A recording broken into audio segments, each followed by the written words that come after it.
Sure, thanks.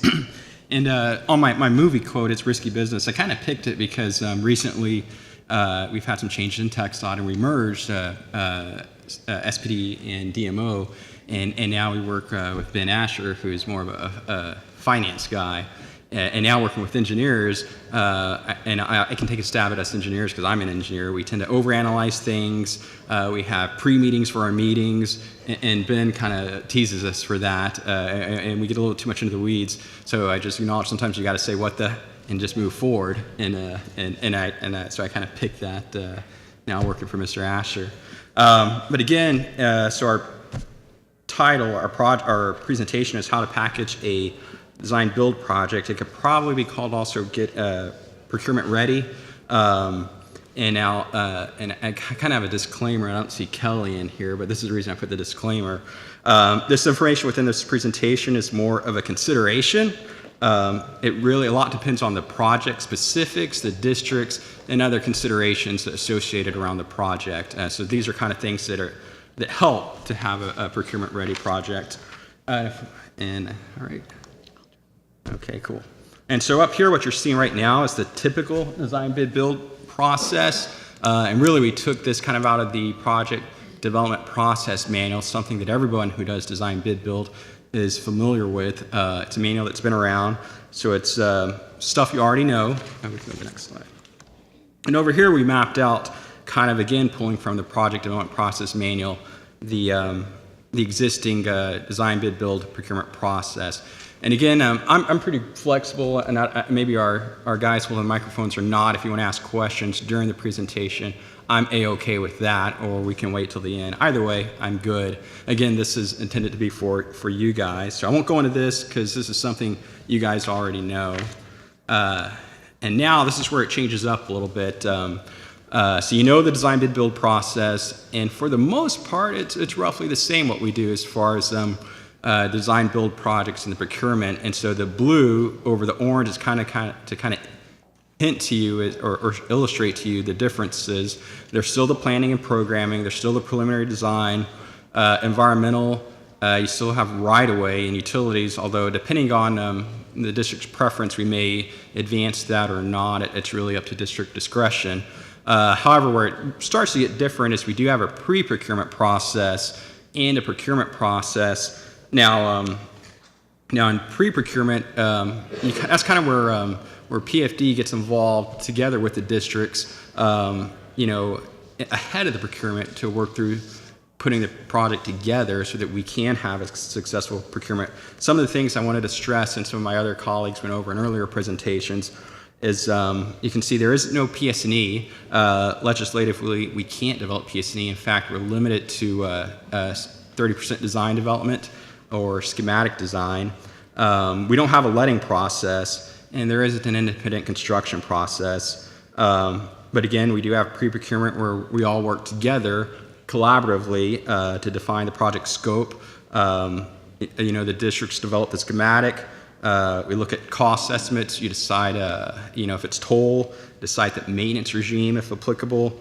You're still progressing the environmental, the right-of-ways, the utilities. If applicable, if it's told, there's a TNR analysis or feasibility, and then as far as project funding, you decide whether you want to use 100% public subsidy, TIFIA, or market debt. So there's a lot of things to consider early on, and so it's really good to to engage each other early. And I think part of that is accomplished through these project enterprises, which are developed to kind of bring together a collaborative body to discuss kind of the district's plans and what they're looking forward to doing. And then design construction, as I said, it kind of proceeds from final award, I guess, all the way to substantial completion, so that it's kind of commingled. Another benefit is during the procurement, your proposals are actually beginning to develop the design as they're procuring the project, so a lot of the work is moving forward. That helps them with their ATC development, kind of the innovation, which is a big benefit to alternative delivery, capturing that, which is something we do on all of our projects. Go to the next slide. And so now I'm going to get kind of that overall map and kind of dive down into a little bit of the specifics. Planning and programming, again, that's something that's already done at the district. We need to make sure the project's in the UTP. There's the alternative delivery support tool. Make sure we've got funding programmed for the project. Your cost estimates are complete.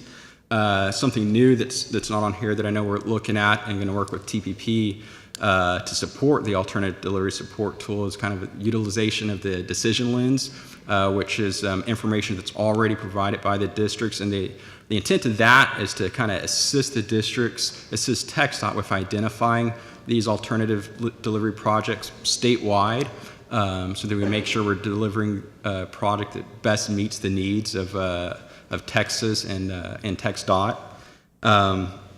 Some things to consider in the initial stages are there any funding constraints, any fiscal year expenditure constraints? Also, you need to consider, and we'll go into it later, is kind of the procurement timeline. Those need to be taken into consideration because generally procurements take more or less a year. You've also got feasibility, so if you've got an immediate need to expend some funding, you'll want to think about that because these procurements do take some time to procure. So, and typically, or a lot of times, funding is in some ways tied to our contract execution. So just something to consider. On previous projects, like I say, I've been in an alternative delivery program now for about 6 years. So I've been on a number of projects in various phases and have been able to see some projects, some things that are good, some things not so good. Also, a good thing to do is cost estimate validation. A lot of times we will do that together with the district at the procurement phase, just to make sure that we don't have any surprises during the procurement. It's always good to have another set of eyes, look at the cost estimates.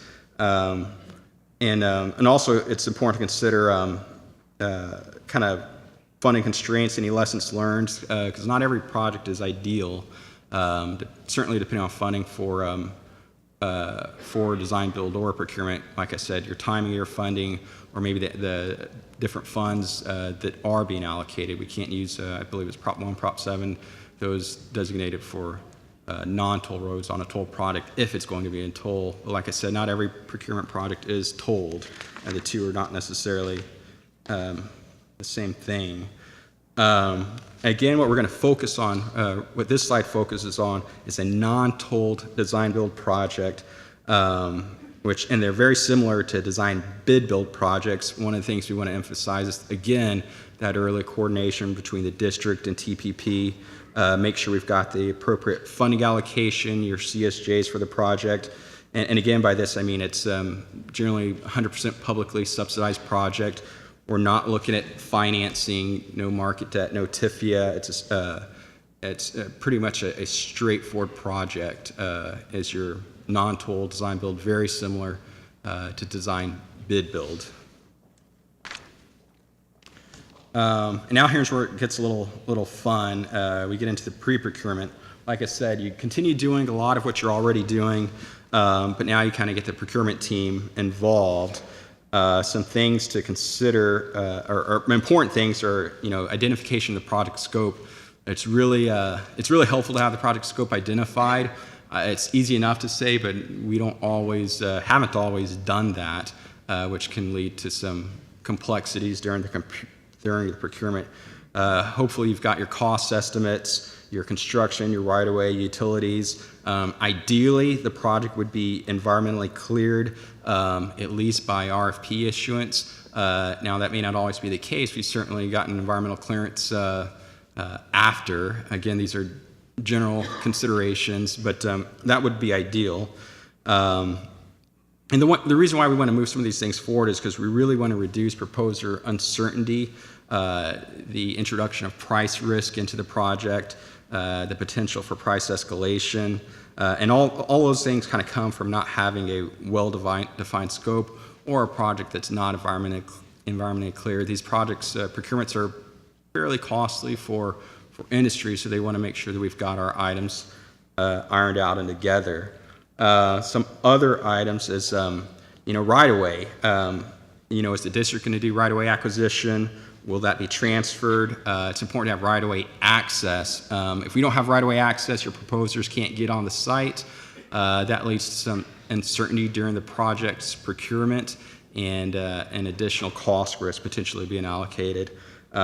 Utilities, have you identified utilities? Are there major utilities that we want to take a look at? Is there geotech, site surveys, and investigations being performed? Any hazmat? One thing I did want to point out is, we've been developing, it was kind of, I think there was a question in the earlier segment about, are we learning from lessons learned in past projects? And yes, we are, and we've been working with the industry in developing our documents. And in some of that, I just wanted to emphasize is associated to risk transfer. So some of our site surveys, or pretty much anything that's signed and sealed, TxDOT's now going to assume that risk where we haven't always done that. A lot of our RID files, for example, our utilities, we're going to pull those into a utility-specific folder so the proposers can rely upon that. Whereas before it was in a RIDS and it was kind of whatever you find, you guys cover it. Now we're trying to be a little bit more specific in these risk allocations and transfers. So some of this upfront work you do is very important, especially even with the hazmat. We don't want an arbitrary number. Let's do an analysis so we can get that properly priced into the project. Because an arbitrary number, it's what I've learned. It's a risk item, and you can't just push that to industry. If you put a large number, they're going to price it. It's just going to result in more cost for the project, more cost for TxDOT. Again, this is another pre-procurement phase item. Again, I want to emphasize just schematics. We can't do PS&E. If you do PS&E, you're one legislative. You can't do that, and then you will be impacted by your ability to innovate. But it's just the industry's ability to innovate. It wasn't always in the legislation, but it is now. So that's another item to consider. I kind of went over all the environmental preliminary drainage studies. Those are important.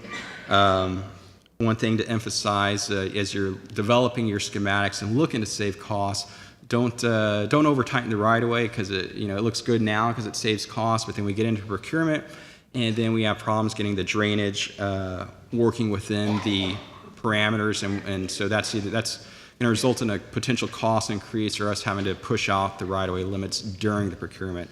So just something to consider. Let's see here. Again, like I said, geotechnical, those now are going to go into a specific folder, something that we're going to say the industry can rely upon at the boring location. But also we're going to offer an opportunity in our work with industry, for during the procurement, our proposers can suggest other areas that we may want to investigate. So that's something we're going to do so that we can provide more information. I'd say the key thing is the more upfront work we do during the pre-procurement phase, the less unknown there is during the procurement and the less price risk proposers have to put in. So I think that benefits everybody. It benefits TxDOT in a more affordable project and industry from arbitrarily guessing what it is they're going to have to do. Let's see here. All right, so now we're kind of getting into the procurement timeline. And like I said, I think the key thing here is early involvement. And I don't know if, I think you can see it. So more or less, procurements take about a year to go through. It's a two-step process. We have RFQ, which is where we shortlist, and that's generally about 3 months. And again, these are general. Every project ends up being unique, but this is the way we try to start off. The RFP proposal stage is kind of about 8 or 9 months, and from final RFP, something important to consider, from final RFP issuance to proposal due date is 180 days. So you need to make sure you have things in order, like your environmental clearance or your project scopes, your funding, because once we issue that final RFP, that clock is started, and we've got to have proposals in 180 days after. So it's very important to consider everything that could impact the project and make sure your timing of the final RFP is just right. We do have ATC, again, submissions during, you can see there, and that's a big benefit of design build. So we'll develop the schematic, TxDOT will and kind of present a basic configuration, but then its industry can provide their ATCs. This is their chance to innovate and potentially win out on the project with a good ATC that saves money to TxDOT and the taxpayer. So we're utilizing industry, their designers, their construction expertise to save cost on these projects. And then conditional award at the tail end for a design-build project that's non-tolled, no financing, is about 3 months. So this is kind of the overall time frame that you should generally consider, in the pre-procurement phase, so you know about how long it's going to take to put this project together. And so the next slide, and this kind of, it's a quote I said in developing this presentation. It just looks so out there. But a product that's not well defined as the procurement process begins can have negative impacts on the project and the process. Like I say, it may lead to prolonged procurement schedules, proposers' lack of confidence, or reluctance to accept certain risk. We may not be able to define early on where we're putting the risk, whether TxDOT is going to retain that, or we're going to push that to industry. It may potentially lead to proposers removing themselves from the competition. And these are things that have occurred in the past, so it's very important that, that we do have these projects ready when we go into procurement. Like I say, they are, TxDOT puts together a lot of resources to procure these projects, as does industry. So we want to be sensitive of the time and the cost of doing these. And it's much easier once we have a lot of these items well defined in advance. So as I said, one of the things we are working on is our criteria in selecting our alternative delivery projects, those that are procurement ready. Again, I want to emphasize we want a well-defined scope. We want to know the funding. Is it 100% publicly subsidized, or are you going to do other financing, TIF or market debt? Ideally, we want that environmental clearance very early on. Again, to emphasize, we want the right-of-way access. Industry needs to be able to get out on the right-of-way to assess the risk. We want the hazmat assessed. You also have to think about, are there product agreements? Well, if told, are you going to have a PDA, a TSA? Have those been executed? Are there any railroad agreements? So there's a lot up front that needs to be considered before otherwise, once you issue the RFQ, it's not going to run like clockwork and have that 11-month or 12-month schedule. Another thing important to know is, do you have support from the locals for tolling?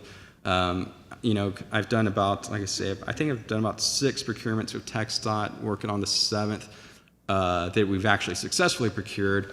And I have done about 3 or 4 which we started in procurement, and through some phase of the procurement we've decided it's just not in the best interest of to move it forward for some of the various things that I've outlined in this presentation. So, and certainly local support for tolling, if it's going to be a toll project, is one of those. Just the more homework you guys do up front, that's done up front, the more successful the procurement will be. And I think, again, now that we've got these project enterprise meetings within TxDOT, that'll help to flesh out a lot of these topics that are questions that arise. And certainly they're better asked early on in pre-procurement rather than when we're trying to issue the documents. Okay, this slide has some other various considerations, resources, some of the things to think about. Are you going to utilize all district staffs? If you're a larger district, maybe that's something you can do, or you're going to have a GEC. That's something to think about early on, because again, these procurements, they are very collaborative. The one thing I enjoy about them the most is that I certainly can't do everything that it takes to make a successful procurement, but fortunately we team with our legal advisors, with our colleagues in DMO on the finance side, with our procurement engineers and technical advisors, traffic and revenue consultants. So it takes a big cross-functional team to pull these together, and even the district staff and the GEC. And the beauty, if you have your district staff and GECs on early, they go through the entire procurement process, they know the documents, and when it's time to implement, they know those documents inside and out, and that's very helpful in actually the implementation. Again, something new that we've kind of mentioned, there are now programmatic design build agreements, and these are agreements that we've been working on over the past year with industry, and right now what is released are agreements for non-tolled, non-financed projects. We are working on language for tolled, financed, and financing on the projects, and that's nearly complete. But the beauty of these things is we've worked on them together with TxDOT administration to confirm our commercial position on different terms. We've also worked together with industry to really discuss the risk transfer if it is appropriate. While we may not have agreed on everything, I think we did reach consensus on these documents. The one thing I'm looking forward to is they haven't been test run yet. I believe our next two procurements will be the first go around. So I'm looking forward to our first one-on-one meeting with industry. So hopefully it's just a meet and greet and nothing to discuss since we've already worked through all the commercial terms. Some other things to consider, obviously your FHWA submittals, your initial PMP and financial plan. Again, I won't go into it too much again. Your defined scope is really helpful. We have started procurements without a well-defined scope. Environmental clearance is always a good thing because we can't begin construction and it creates a little uncertainty for the proposer if you don't have it. Certainly if you don't have environmental clearance prior to award, you're running the risk of some price escalations. If there is going to be financing, there's issues we have with that. A good schematic design, and again, the way kind of the programmatic agreement is drafted, we're looking at a basic configuration, and that's what's wrapped in the documents. And what I mean by that is that 4 general purpose lanes each side and 2+2 managed lanes. And we try to give industry the greatest flexibility to innovate. And I think, again, that's the benefit of this type of delivery rather than a prescriptive schematic. Also important are our feasibility studies. If you're going to do some sort of financing or tolling, those take a fair amount of resources and time. If you are considering that, it's not ideal to start that too late in the game. Which is where we're going to kick off, because right now we're looking at, you have the potential design build toll or non-toll, and then if you're going toll, some other things aside from the financing to consider are primacy determination, have you received that from the locals, toll designation, and as well as your feasibility studies. Right, so now we are going to have an open-ended question. So, the question for the audience is what additional efforts are required for a tolled project with financing? So Marcus just spent a lot of time talking about DB projects with or without financing, mostly without financing. So what do you think that is required if the delivery is going to have a tolled mechanism with financing? So this is open-ended, so you can answer how you want. Good. Good questions. You guys must have studied. Very nice. Oh, that TSC 2017, I don't think that's... Very good. Oh, TAC. Okay, that's clever. Somebody's very clever. You guys are really money. Like that. Very nice. Okay, so, primacy, very good, very good. All right, you guys are pretty smart. So, all right, well, I'm going to just spend a few minutes talking about what happens if you, if you have a design build project that does include tolling and financing. As Marcus has mentioned, it's very important to make that decision to toll as early on as in the project development as possible. Obviously, since TxDOT doesn't make that decision, it can be challenging to get that decision earlier than later, but tolling and feasibility are all kind of wrapped up into it's this very circular process. And are we going to toll? Well, I don't know. Can we raise any debt? Well, I don't know. We got to study it and find out. And so this whole funding feasibility mixture that occurs, it's better if it happens early, but obviously we can accommodate those decisions as whenever they occur in the project's development life cycle. So this is the schedule that Marcus has been talking to, and it's a comparison of the design build delivery schedule compared to a regular design bid build schedule. And a lot of the efficiencies are found in the schedule. It's accelerating the project delivery, getting it done faster with innovation and hopefully at a less cost, and transferring risk. So with that in mind, one might say, why on earth would you ever want to finance a project given these are the activities that you add on top of your procurement, pre-procurement timeline? Obviously, there's a lot of activities that are additional with financing, but as we talked about on our previous panels, that there's a cost-benefit analysis that does occur whenever TxDOT decides to finance a project, and allowing it perhaps to close the gap is very important. Some projects wouldn't otherwise be move forward without that financing financing to close the gap. So it's not a decision that we enter into lightly. As you can see, a financing can take years to get done. There's TNR work that has to occur. If we go to capital market solution, there's bond documents and offering documents, and all this takes time and money, obviously. But for some projects, it makes sense. It is a solution to the end, and so we just want you to know that if you're considering tolling and you're considering financing, knowing that as early as possible in the process helps us get ahead of the game. And don't let the schedule scare you. We deal with this schedule all the time. This is something that we know, we manage, we plan for, and so don't let this scare you. We just want you to know that earlier is better. Earlier is better. All right. So that's all I have. Great. Thank you, guys.